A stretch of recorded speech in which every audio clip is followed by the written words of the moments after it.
नमस्कार मित्रों, जय हिंद। आज हम सभी के वीडियो में जो भारत के जो पर्वत श्रेणियों के बारे में देखेंगे कि अपना जो इंडियन ज्योग्राफी का जो मैपिंग सेक्टर है, तो मैपिंग में जो हम लोगों को मैपिंग जो सेगमेंट में देखना है कि पर्वत श्रेणियों के यानी कि माउंटेन रेंज के बारे में देखेंगे। आप घबराइएगा मत, आप आराम आराम से उसको पढ़ने का प्रयास कीजिएगा। आराम से, घबराने की कोई ज़रूरत नहीं। घबराने वाली बहुत सारी वीडियो मिलेगी, बहुत जल्दबाजी भी रहेगा, फटाक से ना कोई आएगा और फटाक से ना निकल जाएगा, तो वैसे आपका होगा नहीं। आराम आराम से पढ़ते चलना है, समझते चलना है, एक एक चीज़ों को क्लियर करते हुए आगे। साथ ही इसको जैसे मैं कंप्लीट करूंगा उसके बाद क्वेश्चन को, पैटर्न को, कि क्वेश्चन जो 7 टाइप्स के जो क्वेश्चन पूछे जाते हैं ना, कि आपको उन सभी जीएस के 7 टाइप्स के जो क्वेश्चन है पीटी में जो पूछे जाते हैं, उन सभी टाइप्स के क्वेश्चनों को भी हम लोग क्या करेंगे, अब यहाँ से शामिल करना शुरू कर देंगे। फिर आगे चलकर जैसे जरूरत पड़ेगी उस प्रकार से आपको क्या आगे वीडियो को बनाएंगे, और वीडियो आपको बाद में चल के लाइव भी क्लासेज आपकी होगी। इस चीजों को भी विशेष करके ध्यान रखेंगे। तो आइए हम सभी बढ़ते हैं कि इंडियन ज्योग्राफी के फिजिकल जो मैप है, तो फिजिकल मैप के बारे में हम सभी देखेंगे। तो सबसे पहले कि कोई भी अगर माउंटेन रेंज अगर यहाँ के बारे में हम लोग पढ़ते हैं, तो यहाँ पर देखिए कि पहले हम सभी देख लेते हैं कि ये भारत के नक्शा जो है ना, तो भारत के नक्शा की अगर बारे में हम सभी बात करें तो ये आपको ऐसे है, ये वाला। क्योंकि फिजिकल में थोड़ा सा क्या होता है कि आसपास के क्षेत्रों को भी दिया रहता है, तो उसको भी शामिल करके आपको देखना है कि हम लोगों के कि कौन सा माउंटेन रेंज किस प्रकार से कहाँ किधर आपको विस्तृत है, सबको देखेंगे कि यहाँ पर किस प्रकार से प्रश्न पूछे जाते हैं। ये वाला आपको क्या है कि भारत का है, ये आपको म्यांमार का। आगे चलकर मान लीजिए कि म्यांमार भी शामिल हो जाए तो कोई दुख नहीं है, ये भी ध्यान रखिएगा। ये नेपाल का है, और ये जो है अपना क्या उत्तराखंड, ये हिमाचल प्रदेश, ये आपको लद्दाख क्षेत्र में प्रवेश कर गया। और यहाँ तक आपको विशेष करके ध्यान रखिएगा, थोड़ी सी ये दिखाने के लिए कि दिखे आपको, ठीक है ना। उसके बाद हम सभी आगे बढ़ेंगे कि अगर जब भी कोई पर्वत श्रेणी के बारे में पढ़ते हैं तो सबसे पहले विशेष करके ध्यान रखिएगा कि अगर मान लो कि पर्वत श्रेणी के बारे में अगर आप पढ़ते हैं, तो ये श्रेणी है, तो इसमें क्या क्या चीजों के बारे में पढ़ेंगे। तो कोई भी पर्वत श्रेणी के बारे में जब अध्ययन आप करते हैं तो उसको कई पॉइंट पर हम लोगों को डिस्कशन करनी होती है और आगे बढ़नी होती है। तो एक बारे में इसको विशेष करके ध्यान रखिएगा कि पहली तो इसकी क्या कि पर्वत के बारे में पढ़ेंगे कि इनमें पर्वत कितने हैं, कौन कौन से पर्वत है, पर्वत चोटी के बारे में पढ़ेंगे।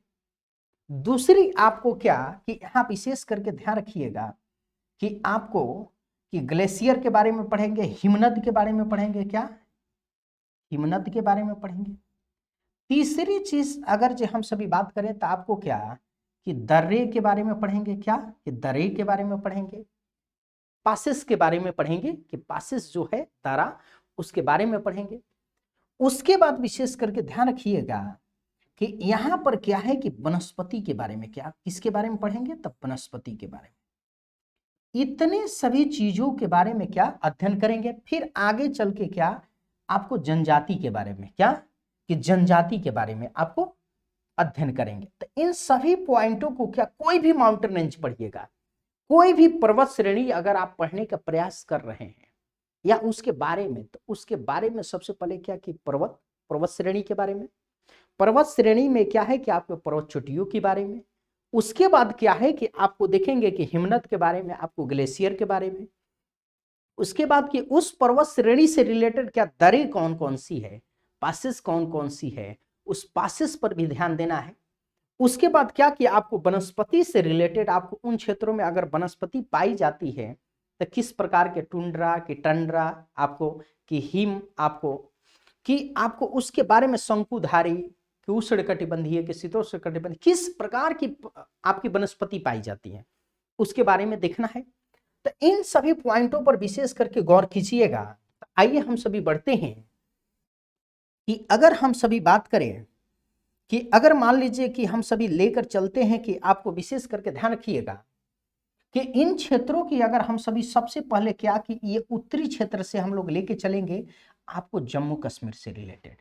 जम्मू कश्मीर से रिलेटेड सबसे पहले देखेंगे तो विशेष करके ध्यान रखिएगा कि यहां पर आपको देखने को मिल रहा है एक आपकी नक्शा यहां पर मैं बना देता हूं, फिर उसके बाद हम सभी क्या करेंगे कि आगे बढ़ेंगे। तो विशेष करके ध्यान रखिएगा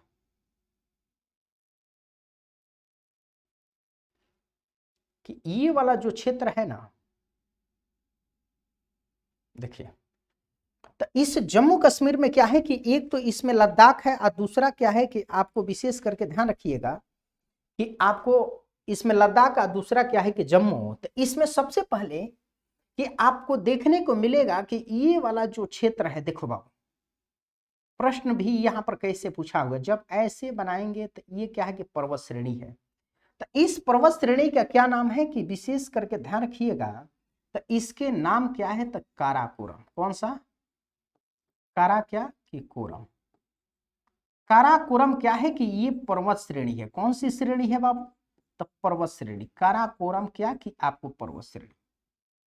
अब आपको देखने को मिलेगा कि काराकोरम जो पर्वत श्रेणी है, तो इस मानचित्र पर विशेष करके ध्यान रखिएगा कि ये वाला आपका क्षेत्र है। कौन सा क्षेत्र है? तो ये वाला। देखो भाई काराकोरम की अगर हम सभी बात करते हैं तो काराकोरम आपको क्या है कि ये पूरे जो जम्मू कश्मीर का जो क्षेत्र है ना, यहां पर देखना जम्मू कश्मीर नहीं, अब तो लद्दाख हो गया है 2 केंद्र शासित प्रदेश। तो यहां पर एक आपको क्या कि लद्दाख में ही अब खाली है, अब जम्मू कश्मीर के नहीं बात करेंगे, अब किसकी बात करेंगे तो लद्दाख की बात करेंगे। तो काराकोरम कहां है? तो सिर्फ लद्दाख में है। और लद्दाख में आपको देखने को मिलेगा कि पाकिस्तान अधिगृहित जो लद्दाख है उन क्षेत्रों में भी इसकी विस्तार है। तो सबसे पहले कि कोई भी पर्वत श्रेणी अगर होता है, तो अगर मान लीजिए कि हम सभी बात करें कि यहां पर विशेष करके ध्यान रखिएगा कि अगर हम सभी देख रहे थे कि काराकोरम के बारे में, किसके बारे में देख रहे थे कि काराकोरम के बारे में, तो काराकोरम के बारे में अगर विशेष करके हम सभी बात करें, काराकोरम आपको क्या कि पर्वत श्रेणी, पर्वत क्या आपको श्रेणी, विशेष करके ध्यान रखिएगा पर्वत श्रेणी। अब काराकोरम पर्वत श्रेणी है तो इसका काम पहले तो विशेष करके ध्यान रखिएगा कि काम की अगर बात करें कि ये काम किस प्रकार से करता है, तो एक काम अगर ये बात करें तो ये जल विभाजक के काम करेगा। किसकी विभाजक के काम करेगा? जल विभाजक का। तो यहां पर विशेष करके ध्यान रखिएगा क्या, तो आपको क्या कि जल विभाजक। कौन सा? कि जल विभाजक। पहली चीजें एगो विशेष करके ध्यान रखिएगा यहां पे कि अगर हम सभी बात करें तो देखो बाबू जल को ये बांटने के काम कर रहा है कि अगर इन क्षेत्र से जो पौने जाएगी इधर से अपने साथ न मिले को, तो इसी क्षेत्र में क्या आपको इधर के इधर कर देगा और इधर के आपको इधर कर देगा। आपको देखिए विशेष कर ध्यान रखिएगा। तो हम लोगों को देखने को मिलता है कि जो ये आपको काराकोरम है, या मान लीजिए कि हिमालय के जो पार्ट आगे चलकर देखेंगे, तो ये जो क्या है कि यूरोपीय जो कॉन्टिनेंट में जो बर्फीले तूफान आती है, बर्फीले जो तूफान आती है, जो बर्फ की हवा बहती है, तो उस हवा को क्या करता है कि ये हमारी बहुत सारी जो माउंटेन रेंज है, जिससे काराकोरम हो गया, आपको क्या कि लद्दाख हो गया, तो इन सभी चीज क्या करती है कि उसको रोकती है आने से, है कि नहीं। तो एक तो क्या करेगा कि एक जल विभाजक के काम करेगा, दूसरा जब जल के विभाजक के काम करेगा तो दूसरा आपको क्या कि जलवायु। कौन सी? तो जलवायु विभाजक। कौन सा? जलवायु विभाजक। जलवायु विभाजक के जब काम करेगा तो यहां पर विशेष करके ध्यान रखिएगा कि ये वनस्पति पर भी प्रभाव डालेगा। किस पर काम प्रभाव डालेगा? तो वनस्पति पर भाई। कि देखो जल की मात्रा अगर मान लो कि कम या अधिक हो रहा है तो उसी प्रकार की जलवायु होगी, क्लाइमेट होगा, है कि नहीं। तो अगर बात करें सेपरेटर के काम कर रहा है तो वाटर सेपरेटर के, क्लाइमेट सेपरेटर के, आपको विशेष करके ध्यान रखिएगा। तो यहां पर उसके बाद वनस्पति सेपरेटर के काम कर रहे हैं। उसके बाद जब वनस्पति पर प्रभाव पड़ेगा तो किसी क्षेत्र में बहुत प्रकार की वनस्पति हो रही है तो वहां जनसंख्या, वहां पर सांस्कृतिक क्या होगा कि विभाजक भी होगा, सांस्कृतिक बहुत माहौल अच्छा रहेगा। जैसे बिहार और मान लो कि हम बात करें राजस्थान के तुलना में, तो बिहार में सांस्कृतिक ज्यादा है, राजस्थान में कल्चर एक ही है।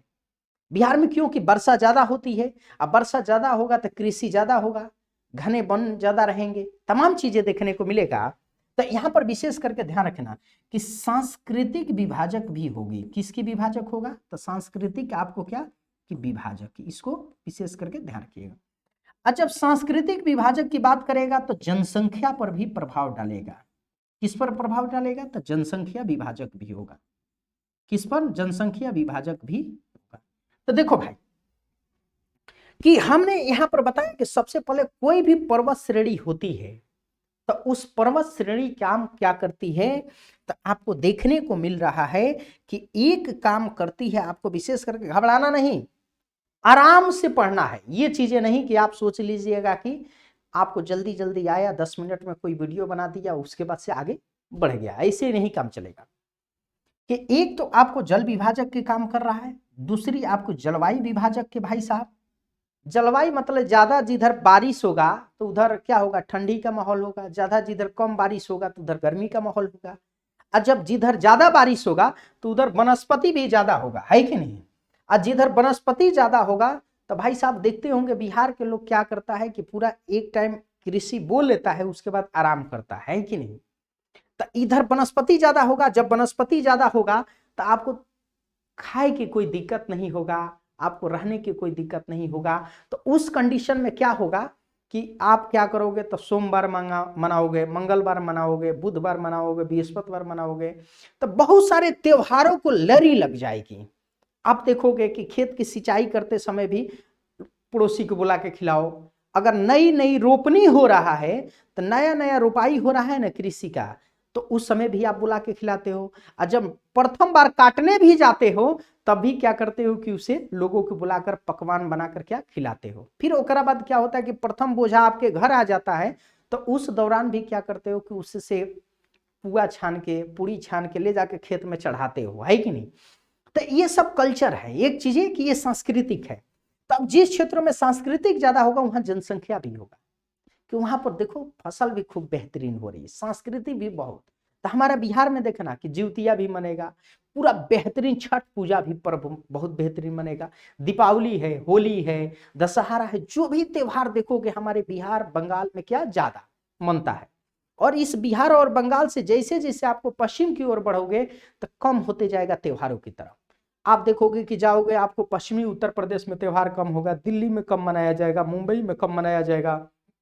मुंबई में एक ही त्योहार ज्यादा चर्चा में रहता है, क्या? गणेश पूजा। अब यहाँ पर दिसीक है, यहाँ जनसंख्या भी, एक तो वनस्पति विभाजक तो हो ही रहा है, फिर आपको सांस्कृतिक विभाजक, उसके बाद क्या जनसंख्या भी विभाजक की एक काम करेगा, एक पर्वत श्रेणी। आप देखो कहते हो कि पर्वत श्रेणी के काम इतना चीजें करने का है। अब यहाँ पर आते हैं कि भाई साहब ये पर्वतों का जो निर्माण हुआ है इसके भारत के जो उत्तरी विशाल क्षेत्रों में, कि इन क्षेत्रों में जिसका निर्माण हुआ है, तब विशेष करके ध्यान रखना कि इसका निर्माण की प्रक्रिया क्या रहा है। ये देखते हैं कि नहीं इधर ही पूरा निर्माण हुआ है इन क्षेत्रों में, है कि नहीं? तब भाई साहब एक बात देखना कि ये क्या है कि यूरेशियाई प्लेट, कौन सी? यूरेशियाई आपको प्लेट। तब विशेष करके ध्यान रखना कि यूरेशियाई आपको प्लेट एक आके यूरोप और एशिया का प्लेट, और दूसरी चीज क्या है कि इंडो ऑस्ट्रेलियाई प्लेट। कौन सा? तो आपको क्या कि इंडो ऑस्ट्रेलियाई क्या आपको प्लेट, ये दोनों। तो देखिए विशेष करके क्या था कि ये पहले क्या था ना, जब पूरा भारत क्या पूरा पृथ्वी एक छोटी सी क्या थी कि एक भूखंड के हिस्सा था। यहां पर देखिएगा कि जब हम ऐसे ही क्या था कि एक पूरी जितने भी कॉन्टिनेंट थे सभी कॉन्टिनेंट इसी का क्या था कि एक हिस्सा था। इसी को किसी ने कहा क्या कि आपको पेंजिया कहा, क्या कहा इसको? तो पेंजिया कहा। मतलब इसी में सातों महाद्वीप, जितना 8 महाद्वीप है सभी के सभी क्या समाहित थे। क्योंकि नया मैंने हम उसको भी जिलेंडिया को भी शामिल कर रहे हैं। और इसके साइड में क्या हुआ कि इसके क्षेत्र में जो जलीय भाग थी उसको पेंथलासा कहा गया इसी क्षेत्र में। अब ये कुछ समय बाद इसने क्या हुआ कि 2 भागों में टूट गया, ये क्रेक हो गया। तो ये वाला जो पाठ था ना, पहले ये तेथिस सागर के पाठ हुआ करता था। किस सागर के पाठ हुआ करता था? ये तेथिस सागर का। तो सुनो वाले कि आपको भारतीय प्लेट क्या है कि नॉर्थ ईस्ट की तरफ क्या है, ये जब निकली तो ये धीरे धीरे इसको बढ़ने लग गई, ऐसे आपको इंडो ऑस्ट्रेलियाई प्लेट। और उसके बाद क्या कि यूरेशियाई प्लेट को ऐसे इधर से आपको क्या, तो वर्तमान में आपने सुना होगा कि एक भूकंप आया था जिससे बड़ी नुकसान हुआ था नेपाल में, है कि नहीं। तो इसको आपस में टकराने के कारण इन क्षेत्र में क्या हो गया कि फोल्डन पड़ गया, यानी कि मुड़दार हो गया। तो याद रखना कि फोल्डन पड़ गया यानी कि ऐसे पड़ गया, बल लगा तो बल लगा तो कहीं टूटा भी कहीं नहीं टूटा भी, ऐसे ही मुड़ गया भाई साहब। कैसा मुड़ गया, तो ऐसे मुड़ गया। और जब मुड़ गया तो इसी को कहा गया कि मुड़दार, है कि नहीं। कई प्रकार से उठा फिर नीचे हुआ, फिर उठा फिर नीचे हुआ। तो ये क्या है कि मुड़दार क्या कर दी गई कि पर्वत श्रेणी कह दी गई, पर्वतों का बड़ा बड़ा पर्वत, है कि नहीं। कई पर्वतों का मिलकर क्या है कि एक श्रेणी बनती है कि नहीं। तो एक बात याद रखना कि इसमें आज भी बल लगने के कारण क्या हो रहा है कि इसके हाइट में वृद्धि हो रहा है। इसके मतलब ये नवीन है, कौन सा है, तो नवीन है। जिसमें हाइट में वृद्धि हो अभी भी तो उसको कहते हैं क्या, नवीन। और जिसकी हाइट रुक गई हो, है कि नहीं, तो उसको प्राचीन। और उस हाइट रुकने के बाद उसका नुकसान हो रहा है, मतलब कि धीरे धीरे कहीं लाकर कुछ, जैसे देखते होंगे कि रोड बनाने के लिए गिट्टी सरकार ने गिला देती है तो लोग धीरे धीरे गिट्टी को क्या करते हैं, उठा ले जाते हैं, है कि नहीं। तो उठा ले गए तो अवशिष्ट बच गया, है कि मतलब छूटा हुआ पार्ट। अगर वो भी मान लो कि एक साइड से उठ रहा है, एक साइड से गिर रहा है और एक साइड समतल है, तो ये तीनों प्रकार के जहां पर्वत श्रेणी मिलेगा तो ओकरा के कहल जाएगा कि ओकरा के आपको कोडिलेरा कहल जाला। क्या कहल जाला, कोडिलेरा। उसको विशेष करके ध्यान रखिए। तो इसी प्रकार से क्या कि इसका निर्माण हुआ कि इंडो आपको क्या, यूरेशियाई प्लेट और इंडो ऑस्ट्रेलियाई प्लेट को टकराने से इस जो उत्तरी क्षेत्र में जो हमारे पर्वत श्रेणी का निर्माण हुआ।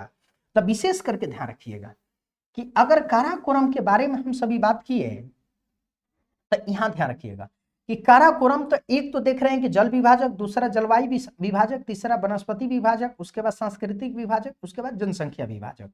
भाई साहब इसके अलावा अगर दूसरा हम पॉइंट की अगर बात करें कि दूसरा अगर पॉइंट की बात करें तो ये क्या है कि एक नवीन मुड़दार पर्वत श्रेणी है। कौन सी है, तो नवीन।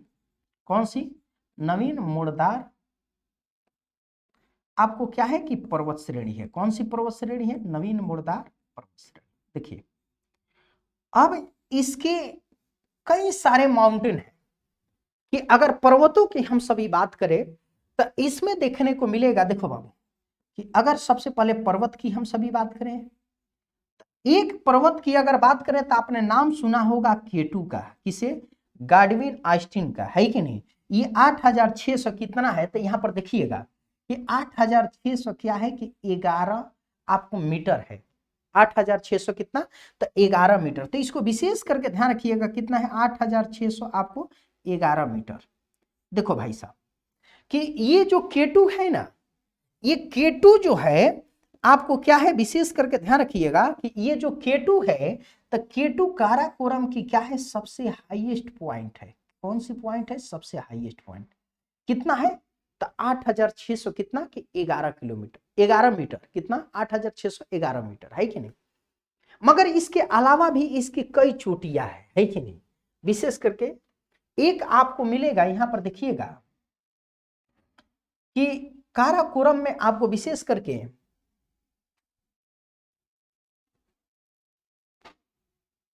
एक मिलेगा गासेर ब्रह्म। कौन सा, गासेर ब्रह्म।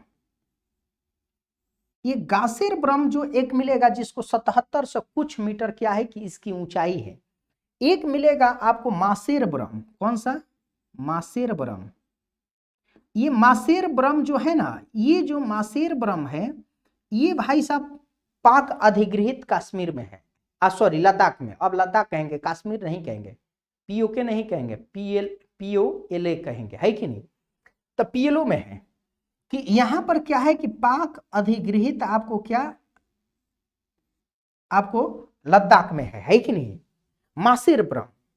उसके बाद आपको देखने को मिलेगा कि एक देख रहे हैं कि एक यहां पर विशेष करके ध्यान रखिएगा कि शशि कांगड़ी। एक आपको मिलेगा यहां पर क्या, तो शशि आपको क्या, कांगड़ी, शशि कांगड़ी। और शशि कांगड़ी की जो ऊंचाई जो है ना, इसको विशेष करके ध्यान रखिएगा, 6000 आपको 900 कितना है, तब 34 मीटर। यहां पर विशेष करके ध्यान रखिए कितना, 34 मीटर। बाबू यहां पर देखना कि गासेर ब्रह्म के जो है कि 8000 आप कुछ 11 मीटर है लगभग, और इसका कितना है तो 7800 कुछ है, कितना है तो 7800 कुछ मीटर। इसको विशेष करके ध्यान रखिएगा, इंपॉर्टेंट है, इसको ध्यान रखिएगा। तो आपको देखने को मिल रहा है कि कई पर्वत मिल रहे हैं, कि एक तो केटू मिल रहा है, गासेर ब्रह्म मिल रहा है, उसके बाद क्या मिल रहा है आपको, मासेर ब्रह्म मिल रहा है, उसके बाद शशिकांत आपको क्या कांडरी मिल रहा है।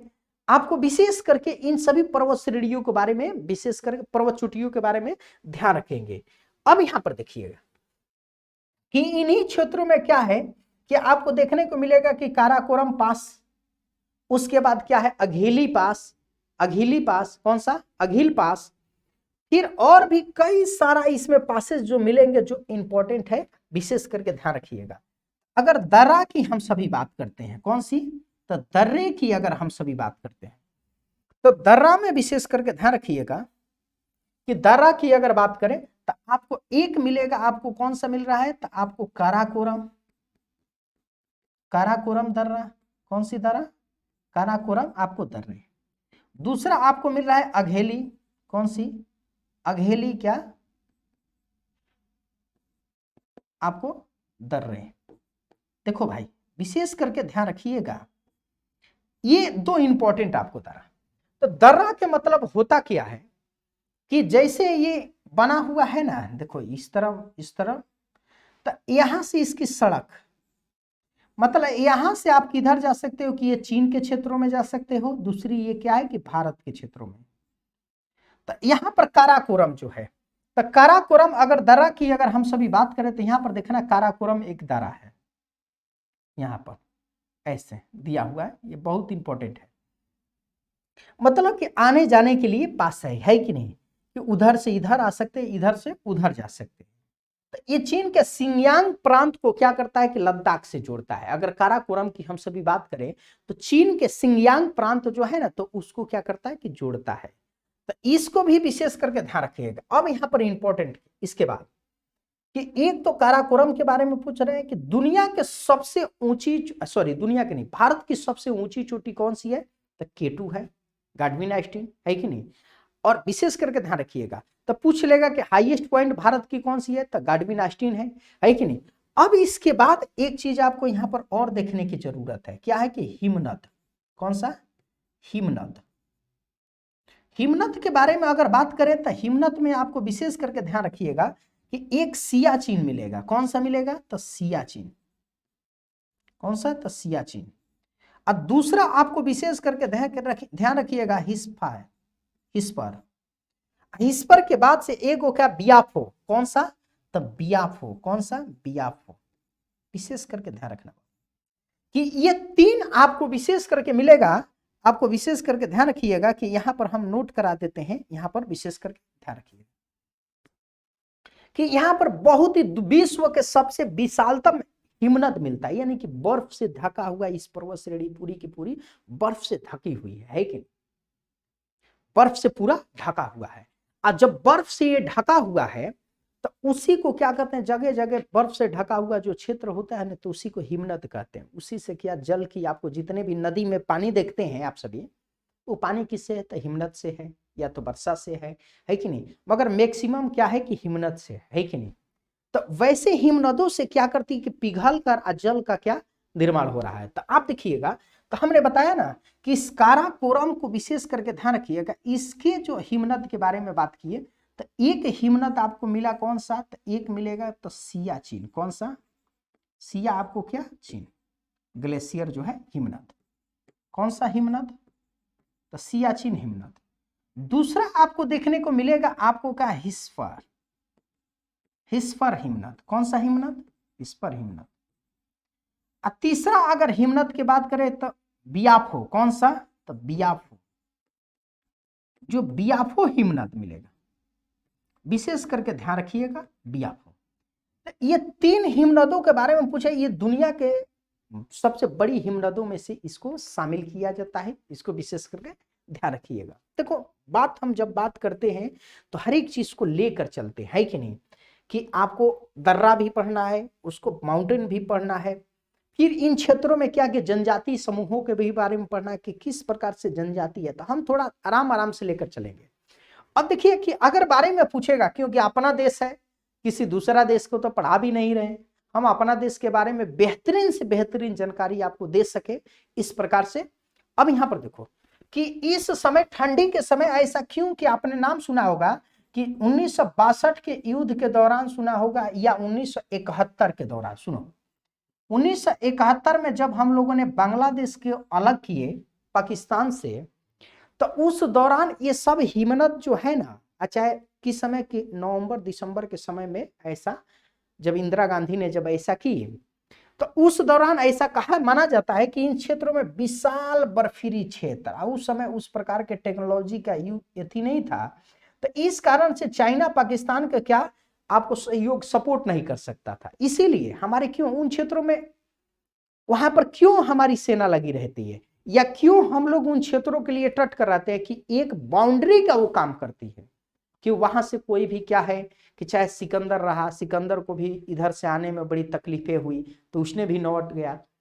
अगर उन क्षेत्रों में उपजाऊ नहीं है तो उसे क्या, मगर जो है हमारा प्रतिष्ठा की बात है, हमारी वो जमीर उसको सुरक्षित करेगी, वो तमाम चीजों को ध्यान में रखा जाता है। तो आपको इन क्षेत्रों के बारे में विशेष करके ध्यान रखना। प्रश्न की अगर बात करें तो सबसे पहले पूछेगा कि भारत के सबसे उत्तर में कौन सी माउंटेन रेंज है, तो काराकोरम माउंटेन रेंज है कि नहीं, तो काराकोरम जो पर्वत श्रेणी है। अब काराकोरम पर्वत श्रेणी के बारे में अगर पूछेगा तो यहां पर ध्यान रखिएगा कि ये तो एक जल विभाजक होगा, दूसरा जलवायु विभाजक होगा, तीसरी क्या कि आपको वनस्पति विभाजक होगा, चौथी की आपको क्या इसको विशेष करके सांस्कृतिक विभाजक, उसके बाद क्या जनसंख्या विभाजक भी होगा। इसके बाद आपके इसकी सबसे ऊंची चोटी की हम लोग बात कर रहे हैं तो केटू है, गाडविन आस्टिन है, ये 8600 कितना 11 मीटर की ऊंचाई है, इसकी हाईएस्ट पॉइंट है, जो भारत की सबसे हाईएस्ट पॉइंट है कि नहीं, इसको ध्यान रखना। तो अब केटू है, यहां पर देख रहे हैं, तो केटू कहां पर है, तो पाक अधिगृहित कौन, लद्दाख में है, तो पाक जो अधिगृहित जो लद्दाख में। तो एक बार पूछेगा कि भारत के सबसे ऊंची पॉइंट कौन सी है, तो केटू है कि नहीं। तो यहां पर विशेष करके ध्यान रखिएगा। अब इन क्षेत्रों के बारे में अब देखो प्रश्न कैसे पूछा है, तो कभी कभी क्या करता है कि प्रश्न पूछने के जो अलग से इसकी विशेष करके ध्यान रखिएगा कि इन क्षेत्रों को कि ऐसे करके आपको, कि यहां से तो आप तो देख ही रहे हैं कि ये जो है कि माउंटेन रेंज के बारे में मैंने बताया कि ऐसे करके काराकोरम, ऐसे सभी माउंटेन रेंजों को दर्शा देगा, और दर्शाने के बाद आपको पूछ लेगा, देखो भाई जैसे 3 को या 4 को दर्शा देगा, हम आगे चल के देखेंगे ही देखेंगे, तो यहां पर लिख देगा कि निम्नलिखित क्रम को सही इंडिकेट करे, ए हो गया, बी हो गया, सी हो गया या डी हो गया, ऐसे करके दे दिया। तो ए के स्थान पर कौन है, बी के स्थान पर कौन है, सी के स्थान पर कौन सा है, डी के स्थान पे कौन सा है। तो हम लोग जैसे उत्तरी इन भागों में प्रवेश करेंगे इन क्षेत्रों में, तो हर एक चीज को सबसे पहले कि यहां पर आपने देखा कि पर्वत श्रेणी के बारे में, दर्रा के बारे में, दर्रा के बाद क्या हिमनद के बारे में, ऐसे ही कर कर क्या करेंगे कि अध्ययन करेंगे एक एक करके, और जनजातियों के बारे में। मैं आपसे बार बार कहना चाहता हूं कि आप एक्टिव हो जाइए, और एक्टिव होकर आप इसी के साथ क्या करिए कि एटलस ले लीजिए और एटलस को पढ़ते जाइए। अगर मेंस के दृष्टि से आप लिखना चाहते हैं तो एक एक करके आप बोलोगे तो उसके बारे में कैसे 5 शब्द में लिखना है, कैसे 25 शब्द में लिखना है, कैसे आप 50 गो शब्द का 10 शब्द में लिखना है, इन सभी चीज को एक टेक्निक होता है। उस टेक्निक के आधार पर क्या करेंगे हम लोग देखते हुए आगे बढ़ेंगे। आज के मैं सेशन में यही पर समापन करूंगा। नेक्स्ट कल से क्या आपके कंटिन्यू आगे जो है बढ़ते हुए हम लोग चलेंगे। अब बेहतरीन तरीके से हम आपसे उम्मीद करता हूं कि आप सभी सपोर्ट करेंगे। हम आपको जितना बेहतर हो सकेगा आने वाली जो भी आगामी परीक्षाएं हैं, जब परीक्षा होगा तो इस वीडियो से हम स्क्रीनशॉट लेकर आपको दिखाऊंगा जरूर कि कहां से प्रश्न कौन पूछा है और किस प्रकार से पूछा है। अभी आप हल्के में हल्का ले रहे होंगे, मगर हल्का में नहीं लेना है। आप अन्य वीडियो को भी जाइए, देखिए और वहां से तुलना भी कीजिए और देखिए और आगे भी बढ़िए कि कैसे लोग कंटेंट को जनरेट करता है, या क्या कंटेंट देते हैं या नहीं देते हैं, या उसको छोड़कर आगे बढ़ जाते हैं। तो हम देखेंगे भारत के जैसे काराकोरम, या मान लो कि अगर केटू है, केटू से अगर 200 किलोमीटर जाओगे, 30 किलोमीटर जाओगे, 15 किलोमीटर जाओगे तो क्या चीजें मिलेगा, उन सभी चीजों पर हम चर्चा करेंगे। किस क्षेत्रों में वनस्पति पाई जाएगी, किस क्षेत्रों में नहीं पाई जाएगी, इन सभी चीजों को देखना है। इसके साथ साथ कोई भी पर्वतरोहणी है तो उस पर्वतरोहणी को अगर काराकोरम पे केटू की फतह करनी है तो उसको किस दिशा से करना होगा कि उसको आसान होगा, किस क्षेत्र में उसकी मंद ढाल होगा, किस क्षेत्र में उसका स्लोप तीव्र होगा। तो तीव्र से रिलेटेड भी प्रश्न पूछा हुआ है और मंद से रिलेटेड भी पूछा हुआ है। ठीक है, जय हिंद, जय भारत।